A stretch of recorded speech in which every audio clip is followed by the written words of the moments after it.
Bismillah, walhamdulillah, salatu wassalamu ala rasulillah Sayyidina Muhammad bin Abdullah wa ala alihi wa sahbihi wa mawala wa la hawla wa la quwata illa billah ma ba'du. Alhamdulillah, pagi ini agak setengah siang kita diberi kesempatan oleh Allah untuk berziarah kepada seorang wali besar, yaitu As-Sayyid Sulaiman bin Abdurrahman Basyaiban. Beliau terkenal termasuk periode awal-awal pengasuh pondok Sidogiri, Keraton Pasuruan. Dan keturunan beliau di Pasuruan cukup banyak.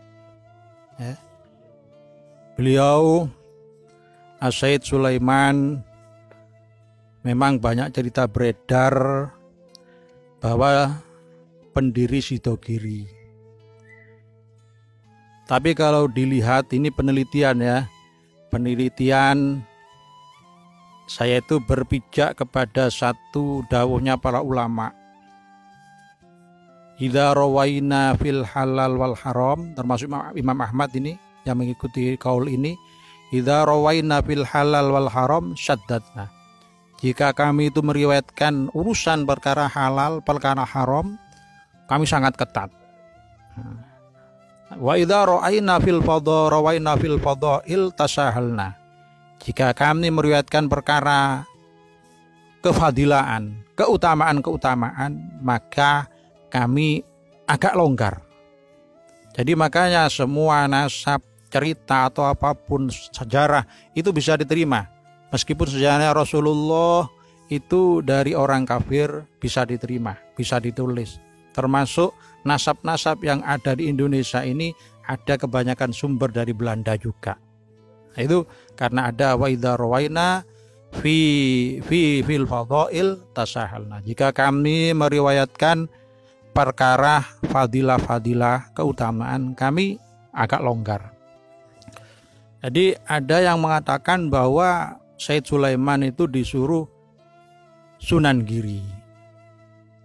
Tapi memang tahunnya agak jauh. Sunan Giri Prapen mungkin yang terakhir itu memang punya putra namanya Sayyid Sulaiman juga, yang dijuluki Ki Ageng Grebeg. Beliau memang ada dalam sejarah diutus untuk menaklukkan, membuka mebabat alas di daerah Malang sampai Pasuruan. Tapi masalah kebenarannya wallahu alam.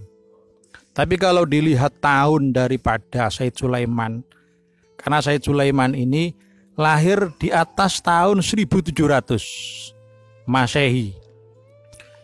Kalau tahun itu tahun Hijriah itu di atas 1150 berapa gitu. Itu kalau Hijriah. Beliau yang saya dapat informasi dari Kiai Diyauddin, keluarga Cirebon, waktu hadir dalam haul Mbah Syarifah Ratu Ibu dipanggil, beliau ini Sulaiman bin Abdurrahman Tajuddin bin Umar Abu Hafs Umar, wafat di Balkom, India, bin Abdullah, wafat di Aceh, Palembang, bin Abdurrahman Awal, wafat 973 Masehi, bin Umar lagi, bin Ahmad bin Muhammad, bin Abu Bakar Basyaiban, yang sampai ke atas sampai keturunannya Faqihil Muqaddam, dari Ali Muhammad Ali Sahibil Mirbat. Tapi kalau Wali Songo dari saudaranya Ali, Alwi bin Muhammad Sahibil Mirbat, termasuk Habib Abdul Haddad itu dari Alwi, Ammul Faqih. Maka dari kalau dilihat tahunnya itu memang kalau disuruh Sunan Giri, maaf ini satu masukan, kayaknya kurang pas kalau Sayyid Sulaiman ini. Sayyid Sulaiman ini wafat di Mojoagung ini karena memenuhi panggilan Raja Surakarta. Pakubuwono III atau IV itu ya, saya lupa. Kenapa Said Sulaiman kok begitu dekat dengan para penguasa Mataram? Karena ibu dari Said Sulaiman ini, ya, ibu dari Said Sulaiman adalah cucu daripada Amangkurat I. Amangkurat I punya menantu Raja Cirebon V kalau dalam urutan, tapi ditulis Raja Cirebon yang ketiga karena yang dua belum sampai naik tahta wafat. Namanya Pangeran Girilaya, wafat di Girilaya, Yogyakarta. Itu menantunya Amangkurat I. Ya. Dari putri Amangkurat kalau tidak salah itu ada beberapa putra putri, kalau 15 kalau tidak salah. Yang salah satunya adalah Raden Ayu Royhan. Itulah yang dikawin Said Abdurrahman Tajuddin yang wafat ada di makamnya, ada di Tembayat, Sunan, dekat Sunan Tembayat. Itu Said Abdurrahman bin Umar Abu Hafs bin Abdullah bin Abdurrahman bin Umar. Ya. Maka Said Sulaiman ini adalah marga Basyaiban, yang mana marga Basyaiban di Hadramut sendiri sudah tidak ada. Menurut Kiai Diauddin waktu itu, bahwa Said Umar yang ada di Balkom itu punya putra 13 anak laki-laki. Kalau tidak salah 4 yang hijrah ke Indonesia, lainnya menyebar di Asia Tengah, termasuk Uzbekistan, India. Ya. Nah, itu sangat berbaur golongan Basyaiban ini, ya, dan banyak yang berperang melawan Belanda. Menurut versi Kiai Jawa, Said Sulaiman itu putranya banyak, tapi yang tercatat cuma 3. Termasuk yang terkenal Ali Akbar, yang menurunkan Ali Asgor, para kiai di Dosidoresmo. Juga Ali Akbar ini punya putra namanya Ibrahim, yang menurunkan Ki Ahmad Sahal, Pasuruan, ya. Itu golongan Ustadz Soleh, ya, itu Basyaiban. Memang wajahnya sudah kayak Jawa. Rata-rata sudah kayak Jawa aja, sebagian ada yang kadang seperti Arab, ya. Karena beliau sudah meminta agar anak cucunya sudah wajah Jawa, ya. Kenapa dulu waktu ada catatan Robito kok tidak mendaftarkan diri? Karena Robito itu ada dalam pengawasan Belanda. Beliau-beliau ini berjuang melawan Belanda dengan sangat gigih. Kalau mendaftarkan diri pasti akan ketemu oleh Belanda dan mudah dilacak. Itu salah satu alasannya. Begitu juga Said Sulaiman, ya, itu terkenal juga kawin dengan putrinya Mbah Soleh Semendi. Ya. Ini yang menjadi polemik, ya, menjadi perdebatan karena Mbah Soleh Semendi di Pasuruan terkenal langsung bin Sultan Hasanuddin. Jadi terpaut agak jauh, nggak mungkin gitu loh.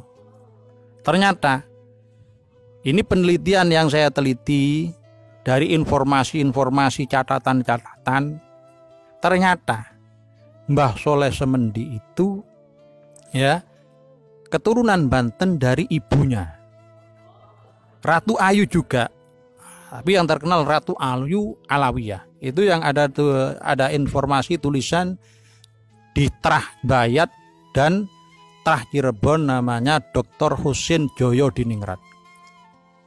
Jadi Mbah Soleh Semendi itu, kalau ini saya tidak mengatakan yang lain salah, ya, jangan salah paham.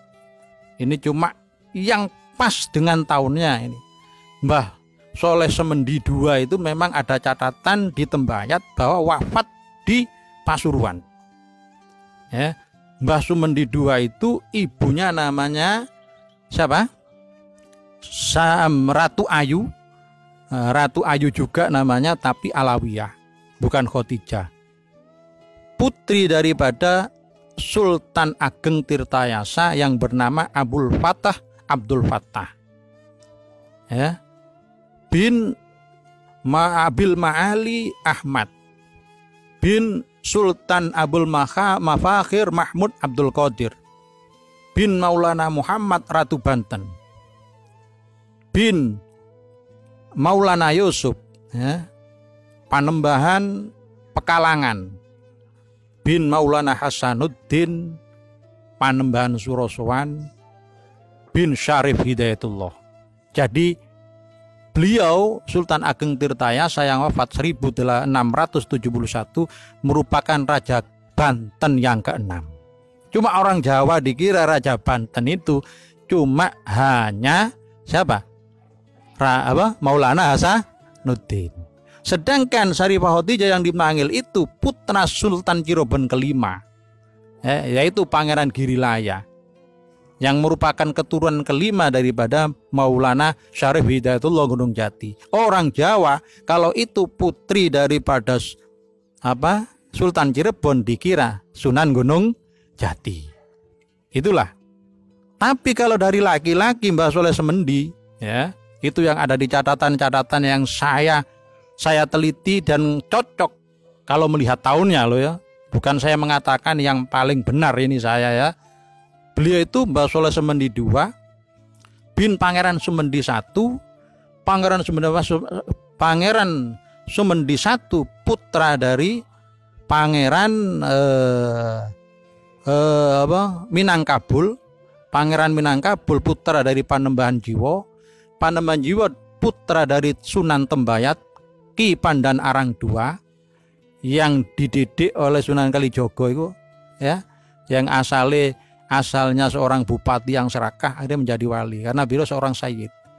Beliau ini siapa? Sunan Tembayat itu putra daripada Raden Kamzah, Raden Hamzah, Sunan Tumapel, Pangeran Tumapel, juga punya nama Ahmad Husamuddin. Itu ada catatan bahwa Sunan Ampel putranya nama Ahmad Hisamuddin Wakilah Husamuddin, juga terkenal dengan sebutan Sunan Lamongan, putra daripada Sayyid Ali Rahmatullah Maula Ampel. Jadi cicit ke-6 atau ke-7 dari Sunan Ampel itu Mbah Soleh Semendi. Kalau itu memang betul pas, kalau memang menjadi mertuanya Sayyid Sulaiman, ya, itu saya kira masukan dari saya ya, bukan saya menyalahkan yang lain, maaf. Tapi kalau memang memaksakan diri bahwa Mbah Soleh Semendi itu putra Maulana Hasanuddin langsung kok jadi mertuanya Sayyid Sulaiman, itu sangat janggal ya. Jadi mudah-mudahan apa yang kami uraikan tadi menjadi masukan ya bagi dzurriyyah beliau. Kami sendiri bukan dzurriyyah daripada beliau, tapi istri saya masih dzurriyyah daripada Mbah Sayyid Sulaiman ya.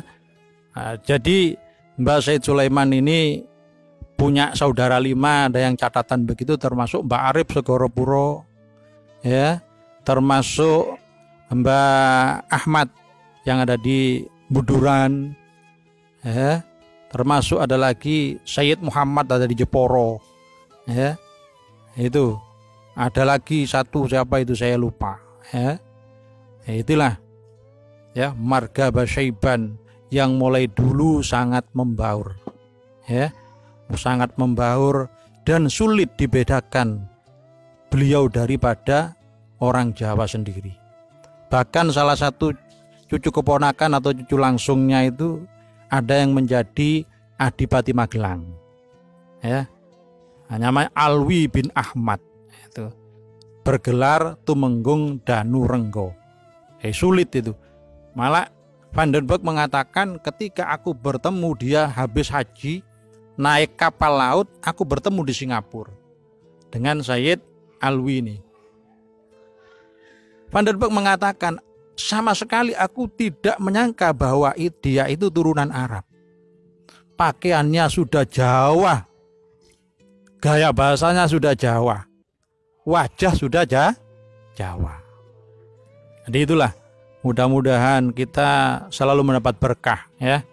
Kita husnudzon, memang jika keturunan beliau-beliau ini untuk diisbat itu sangat sulit. Persyaratan isbat banyak ya, termasuk punya akte sembarang macam wis. Jangan kan begitu. Wong bapak saya juga tidak punya akte ya. Ayo bapak sampean iki ono sing punya akte dulu. Ndak ada kan ya. Ya, kadang KTP aja nggak punya. Ya, untuk itu kita harus selalu hati-hati, dan alhamdulillah kita ditakdirkan bisa sampai ke makam beliau, ziarah kepada beliau. Mudah-mudahan barokah daripada beliau senantiasa tercurahkan kepada kita semua, anak cucu kita, saudara-saudara kita, dan semua tetangga-tetangga kita. Mudah-mudahan selalu mendapat taufik hidayah dari Allah. Ya, itulah. Jadi memang kalau dikatakan Said Sulaiman itu dan keturunannya Joko Tingkir itu memang cocok. Karena apa? Ibunya Ratu Ayu Raihan itu cucu daripada Amangkurat I. Amangkurat I itu putra dari Sultan Agung Hanyokrokusumo, Raja Mataram Islam yang terkenal. Sultan Agung itu ibunya namanya Dyah Ayu Banowati. Dyah Ayu Banowati putri daripada Pangeran Benowo. Pangeran Benowo putra daripada Sunan Joko Tingkir. Nah, itulah. Kadang-kadang orang Jawa itu meskipun dari perempuan itu masih diaku. Itu lainnya. Jadi kalau memang turunnya Said Sulaiman dikatakan turunan Joko Tingkir juga boleh. Keturunan Cirebon juga boleh. Keturunan Mataram juga boleh. Nah, kalau nasab Basaiban. Itulah sedikit ya, mudah-mudahan menjadi masukan. Sekali lagi, saya bukannya mengkritik atau menyalahkan pendapat yang lain, tapi kami ingin meneliti ya, mudah-mudahan meneliti yang kira-kira masuk akal gitu aja ya. Ya. Jadi perkara yang terlalu tidak masuk akal itu memang sulit diterima. Demikian, ada salah atau kurangnya kami mohon maaf. Akhirul kalam. Wassalamualaikum warahmatullahi wabarakatuh.